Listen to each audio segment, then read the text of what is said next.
Good morning. Let's make a deal. Congress and the White House reportedly close to agreeing on a bipartisan economic stimulus package this morning, a day after the Dow gave investors whiplash.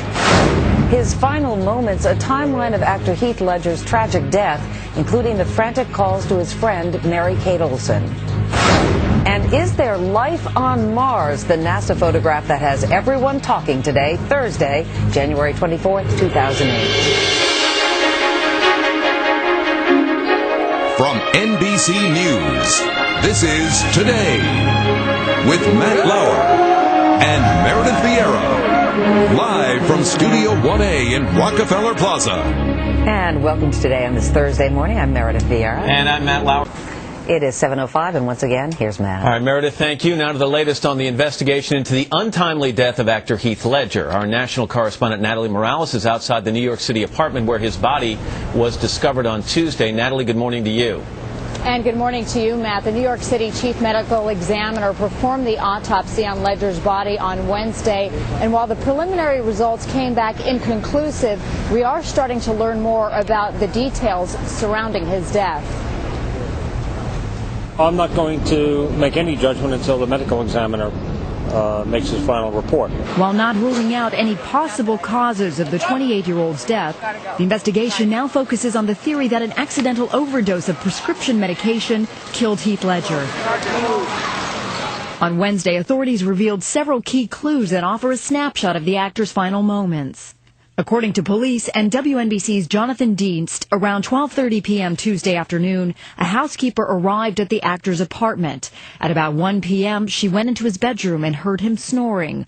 Unalarmed, she continued her daily routine until a masseuse arrived at about 2:45 p.m. At 3 p.m., the masseuse entered Ledger's bedroom and saw the actor still in bed. After shaking him and getting no response, she then used Ledger's cell phone to call his friend Mary-Kate Olsen twice. While Olsen made calls to her bodyguards in New York, the masseuse called 911 at 3:26. At 3:36, Ledger was pronounced dead at the scene. Within 10 days, key toxicology tests will reveal a clearer picture of the chemicals in the actor's bloodstream at the time of his death.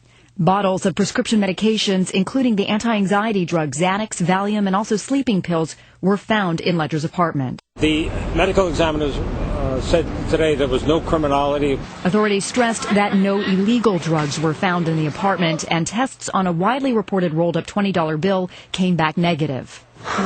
Late Wednesday, Michelle Williams, Ledger's ex-girlfriend who he met on the set of Brokeback Mountain, returned home to Brooklyn holding their 2-year-old child, Matilda.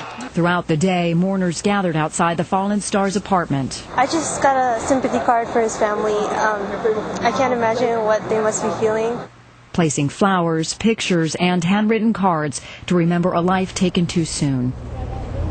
Meanwhile, as you know, the actor Heath Ledger had just wrapped up playing The Dark Knight, the movie The Dark Knight, where he plays the Joker, the role originally played by Jack Nicholson. And interestingly, Jack Nicholson was asked last night as he was leaving a London restaurant his thoughts on the death of the actor, and he said cryptically that he had warned him and said nothing more. Meanwhile, the medical examiner says that the body of the actor has been moved to a funeral home here in New York City, and arrangements are being made by Ledger's father in Australia. Matt? All right, Natalie, thanks very much. Natalie Morales in Lower Manhattan for us this morning. We're quoting Ledger saying after doing that role that he couldn't sleep at night, that it really haunted him. And with the Nicholson thing, we don't know whether he's referring to warning him about medication or warning him about the role of the Joker and how it could mess with. I don't know. He didn't say anything we don't else. know. Yeah. Now let's get a check of the rest of the morning's top stories from Ann Curry over the News Desk.